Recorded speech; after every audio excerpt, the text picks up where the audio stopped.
ശ്രീമദ് ഭഗവത്ഗീത അധ്യായം 1 അർജുന വിഷാദയോഗം ശ്ലോകങ്ങൾ 43-44. ശ്ലോകം 43.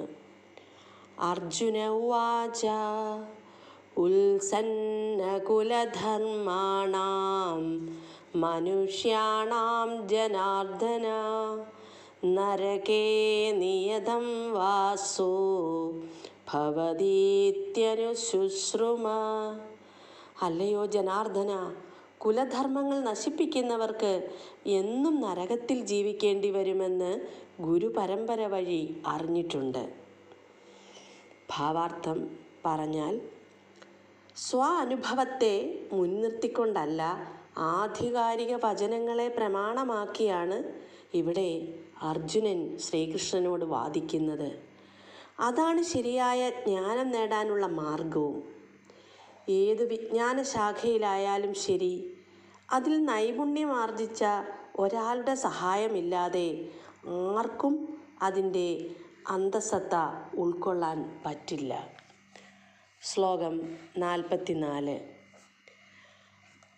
അഹോ ബദമഹത് പാപം കർത്തും വ്യവസിതാ വയം യത് രാജ്യസുഖലോഭേന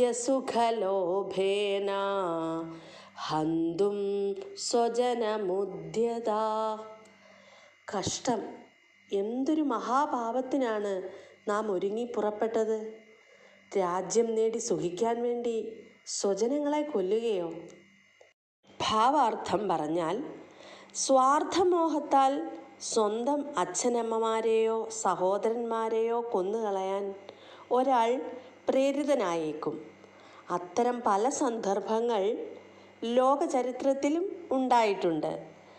അർജുനൻ സാത്വികനായ ഒരു ഭക്തനാകയാൽ ധാർമ്മിക പ്രമാണങ്ങളെപ്പറ്റി എപ്പോഴും ബോധവാനാണ്. അതുകൊണ്ട് അധാർമിക കൃത്യങ്ങളിൽ നിന്ന് ഒഴിഞ്ഞു നിൽക്കാൻ അർജുനൻ ശ്രദ്ധിക്കുന്നു. ഓം ക്ലീം കൃഷ്ണായ നമഃ.